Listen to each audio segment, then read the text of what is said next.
The terrorist transmission hijacked every known frequency across the quadrant Delta 92. A holographic image of their leader, Vernock, flickered to life on consoles, holoscreens, and ship bridges from the Trillion Commonwealth to the Dressari Dominion. His elongated fangs, crude bone ornaments, and the crude insignia of the so-called Red Talon Brotherhood were instantly recognizable. Behind him, a row of kneeling humans, colonists from New Terrafor, were gagged and bound, their expressions a mix of fear and fury. "This is not a negotiation," Vernock snarled, his voice guttural and translated across thousands of tongues. "We have taken 217 human settlers. They will die, one every hour, until the Intergalactic Council dissolves all human territorial claims beyond the Epsilon Verge and delivers a tribute of 70 billion credits. The humans have overreached. It is time they were humbled." For a moment, the galaxy held its breath. Terrorist groups like the Red Talon had plagued the outer colonies for centuries. In the past, council responses were slow, tangled in bureaucracy. Negotiations could last weeks. Hostages usually died. But this time, it wasn't a peaceful species who'd been captured. It was humans, and the humans had rules. One of them was engraved across every military databank, every ship, every protocol manual, and every child's education since first contact. Humans don't negotiate with terrorists.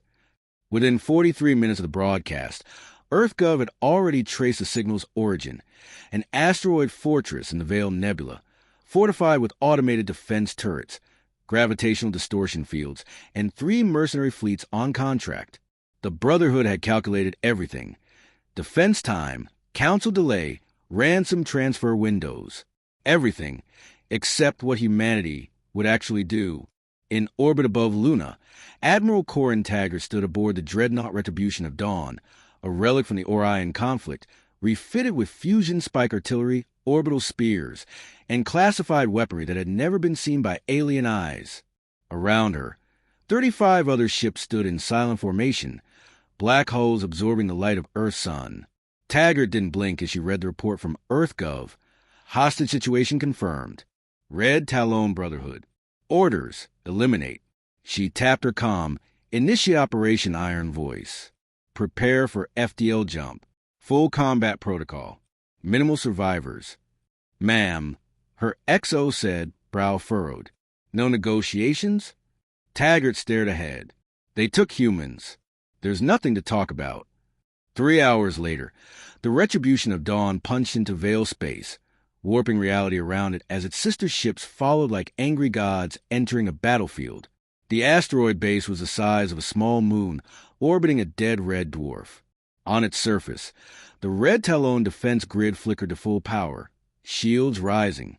Automated missile pods rotated. The Brotherhood, still riding high on their ultimatum, scrambled in response. They hadn't expected the humans so soon. They hadn't expected a fleet. They definitely hadn't expected this fleet. Human vessels, came the panicked voice of a Talon scout over open comms. This is Red Talon Command. If you approach, hostages will be executed. The signal cut. Admiral Taggart had pressed a button. The humans had already locked every known Brotherhood transmission band. No more talking. No more threats. Just silence and cold space between them. The Retribution of Dawn launched its first salvo, an orbital lance that burned through 20 kilometers of asteroid alloy, splitting open a docking bay and vaporizing 2 Talon destroyers. The rest of the human fleet unleashed hell. Silent, precise, furious. Brotherhood ships tried to scramble. Their mercenary fleets turned to flee. Some fired back out of sheer panic, but none had ever seen Terran weapons in full fury. Ion bombardment melted shielding arrays. Graviton pulses shattered carrier hulls like glass under pressure. One by one, the asteroid's defense systems fell, and with each impact, shock waves rippled across the system, echoing humanity's singular message. Don't touch our people. Inside the asteroid's core chamber, where hostages were held, the walls trembled with every explosion. Brotherhood guards shouted in confusion as emergency lights failed. Then silence. Then a faint hiss. From a vent above, a black figure dropped. Then another, Then 10 more. The Terran reclaimers had arrived. Clad in reactive armor that mimicked shadows and armed with quiet plasma knives, they moved like ghosts. By the time the guard even saw them, it was already over. 2 minutes later, every hostage was free, bleeding and bruised but alive, and escorted through breached corridors to extraction points. Admiral Taggart stood silent as the mission report came through. All hostages secured, her XO said. 0 human casualties. Enemy leadership terminated. What of Vernock? She asked. The screen flickered to life, showing a still image taken from the Reclaimer's body cams. Vernock lay face down in his throne chamber, a Terran blade buried to the back of his skull. Beside him, a wall scrawled in blood red. Next time, don't touch humans. Taggart nodded once. Broadcast this image across all galactic networks. Let every warlord, pirate, and terrorist see it. Make it clear we don't negotiate. We don't pay. We respond. Yes, Admiral. Across the galaxy, the message went viral, not just the image, but the absence of negotiation. Species who once saw humans as unpredictable and emotional now saw something far more terrifying. Clarity, precision, and cold, efficient wrath. Warlords canceled human raids. Pirate guilds tore up plans. Insurance companies recalculated human risk factors. Upward, in the council chambers, an emergency session convened to discuss humanity's breach of interstellar protocols. Some protested. Some debated whether Earth had gone too far. But none could ignore the results. For the first time in recorded history, a terrorist hostage situation had ended in less than 4 hours, with no ransom, no diplomatic contact, no mercy. On the outer rim, a young Zarthian smuggler turned to her captain after reading the broadcast. Captain, maybe we should stop targeting human convoys? The captain, once known for raiding Earth supply lines, tossed a cigarette into the void. We're not just stopping. We're moving sectors. Away from them. Far away. But what about the profits? He narrowed his eyes. Can't spend profits when you're vaporized in your sleep.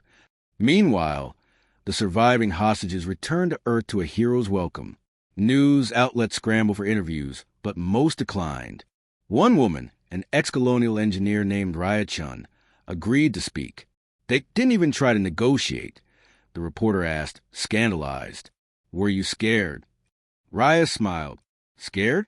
No. The moment I saw that human ship in the sky, I knew we were going home. We don't negotiate with monsters. We end them. Her words were clipped and shared millions of times. A new slogan was born. We saw the sky burn, and it came for us. Months later, in a far-off sector, a hidden Brotherhood remnant tried rebuilding. Smaller, weaker, they whispered plans, revenge, new hostages. But before they could act, their outpost received a package. No return address. Inside was a shard of scorched metal, the symbol of the retribution of dawn etched into its face, and a note, "We are watching. We always watch." The outpost disbanded within a day. For the galaxy, the message was burned into memory. A new law among the stars, carved not by treaties or words, but by blood and flame. Never take humans hostage. Never threaten their people. Because humans don't negotiate with terrorists. They erase them.